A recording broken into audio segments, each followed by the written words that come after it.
namni nama beekama wabii waamatee oola dureessa birraa hafuutti dhagee kolutti gala simboona uffachisee inni dhimna mataa koo garaa koo dhufee duraa namni hin beekne maqaa koo barbaadamuun koo isaa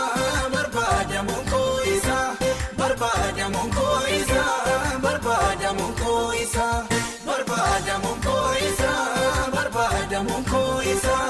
barbaadamuun koo isaa barbaadamuun koo isaa gooftaan dhawamna malee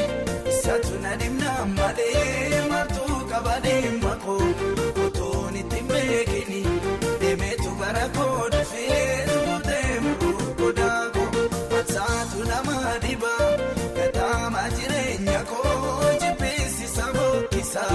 natti tola mi'eessuusoo seenaa badee deebisee duka kuudhaan mariisisa.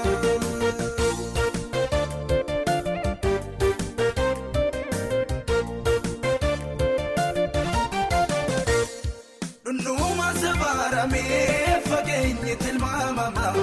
taametti yaadamee kuniin ta'a jedhama